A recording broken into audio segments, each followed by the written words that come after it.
Want to talk about our gap principle. Here's how we teach gap schemes. Like I said, we play plays on principle, so we don't have a ton of rules and a ton of calls. And I love the way that we teach because our selling point to our kids is, hey, man, you might play for the Kansas City Chiefs on Wednesday, and then on Thursday, you're going to get traded to Buffalo, and you're expected to go play. So we teach our guys principles. Some people may call their counter scheme 34-35. Some people may call it 14-15 stutter, 64-65. It doesn't matter. If you play plays on principle and you understand the concept, you will be able to play anywhere. So when we talk about our counter scheme, here's how we teach gap schemes. From the play side tackle, play side guard, and center, you are responsible for a gap away from the call. So if I'm running counter to the left, I got my right gap. I'm running counter to the right, I got my left gap.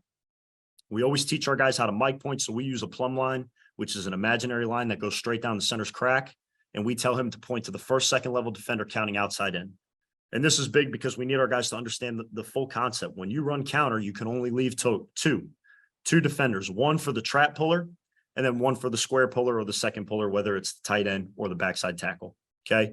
So when we teach, it starts with the play side tackle. His eye progression starts outside in because he is responsible for assessing the edge. In the event that we got edge pressure, he would have to make a call, hey, edge, edge, edge, where he would collect the end and leave the edge blitzer for the puller, okay?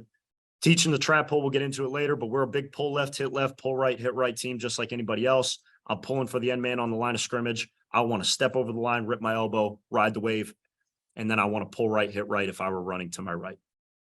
In the event that there's no end man on the line of scrimmage, I'm going to tight turn, get vertical, and block the first thing that shows, which is likely going to be the inside backer.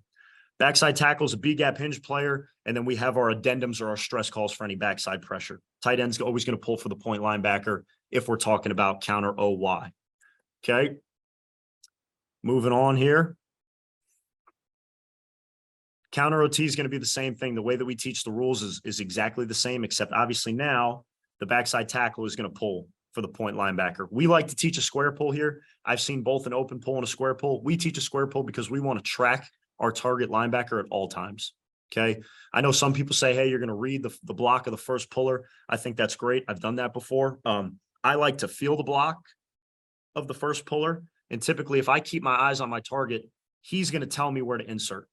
Okay. Because we know the defenses are in conjunction with how the defensive end is going to take on the first puller and then where the linebacker is going to fit. And then I'll talk about what we do with our tight end to protect ourselves versus teams that play both 4 down and 3 down, because you have a little bit more of an issue when you run counter OT because you don't have a backside edge. Okay. There is no B gap hinge player unless you attach a tight end backside, but your edges can be lengthened when you do that. So gap scheme fundamentals, we will start with our down block. Okay. So the way that we coach our down block here, this is the play side tackle with a 4-eye. This is the play side guard with a 2-eye. I want to get chin to chin with the defender, and then I want to throw an arm bar late. Chin to chin. So I take a lateral lead step and I press vertical, chin to chin. Okay. Then I throw an arm bar late and force this defender to be a one gap defender. Because here's what you see time and time again. Defensive linemen, they're really good. Best athletes on the planet, if you ask me. This is a right guard with a 2-eye. He's an A gap defender. Then he's going to lock, peek, and shed. He's going to strike for extension. And then when the ball makes its way over here, he's going to 2-gap and play the B gap. So he aligned in the A, and then he ended up playing the B. Cannot happen. So I want to get chin to chin, lateral lead, press vertical, throw an arm bar, and force him to be a one-gap defender. Okay, we like to do this because defensive linemen, typically in your gap schemes, they're going to play your gap blocks one of two ways. You got readers and you got penetrators. So penetrators are going to be straight up the field. That's why we want to get chin to chin. In any gap scheme, your first objective is to stop penetration. Penetration kills the nation. Okay. The second type of way that blockers will take on or defenders will take on these blocks, is they will read. So I'm going to strike the lineman. When I feel pull, I'm going to wipe across over the top. That's why we throw the arm bar. So here's a picture of a left tackle here with the 4-eye, lateral lead, press vertical, and then you can see he's throwing that arm bar. This is practicing against a team that has readers, so we want to disallow him from fighting over the top. Okay?